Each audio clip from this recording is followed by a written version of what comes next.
দুঃখ পুষতে নেই, চায়ের ধোয়ার সাথে উড়িয়ে দিতে হয়। আসসালামু আলাইকুম। চা খেতে তো আমাদের সবারই ভালো লাগে, কিন্তু আমচত্বরের এই কোলাহলের মাঝে সালাউদ্দিনের এক কাপ দুধ চা যেন এক অদ্ভুত রকমের প্রশান্তি এনে দেয়। চায়ের সৌন্দর্য আরো বাড়িয়ে দেয় যখন লাল লিকারের মধ্যে গরম দুধ ঢেলে দেয়। সালাউদ্দিন ভাইয়ের চা বানানো দেখে মনে হয় তিনি চায়ের কাপের ভেতরে কোনো মহাজাগতিক রহস্য সমাধান করছেন। মানুষে বলে চা হয় চা গাছের পাতায়, কিন্তু সালাউদ্দিন ভাইয়ের ক্ষেত্রে চা হয় ওনার কবজির মোচড়ে।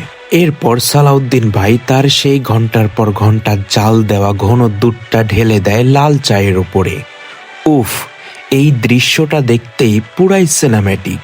সাদা দুধটা লাল লিকারের ওপর পড়ার সাথে সাথে যে ধোঁয়াটা ওঠে আর রংটা যেভাবে ধীরে ধীরে তামাটে হয়ে যায়, এটা দেখতে কোনো আর্টের চেয়ে কম নয়। চা বানানোর এত সুন্দর দৃশ্য দেখার পরে কার সাধ্য আছে যে এক কাপ চা না খেয়ে এখান থেকে চলে যাবে? আমার বিশ্বাস চাখোরদের জন্য প্রয়োজন সালাউদ্দিন ভাইয়ের এক কাপ চা।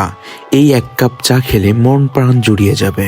দুধ চা অনেক বেশি মজা হয়েছে, আর এত মজা হওয়ার কারণ দুধ অনেক বেশি জাল দেওয়া হয়েছে, আর জাল দিতে দিতে দুধ হয়ে গেছে অনেক গাঢ়। এই জন্য দুধটা এত সুস্বাদু হয়েছে। খেতে অনেক মজা ছিল, যেন মনে হচ্ছিল কাশ্মীরের কচি আপেলের মতো। দুধ চাটা খাচ্ছিলাম আর অদ্ভুত রকমের প্রশান্তি পাচ্ছিলাম। আমার কেন যেন মনে হচ্ছিল বাড়ির পাশে এত সুন্দর দুধ চা কেন এতদিন মিস করলাম।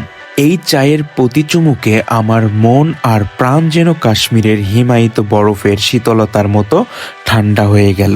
ভরপুর স্বাদের দুধ চা খেতে হলে সালাউদ্দিন ভাইয়ের দোকানে আসুন। অবশ্যই সেই মজা।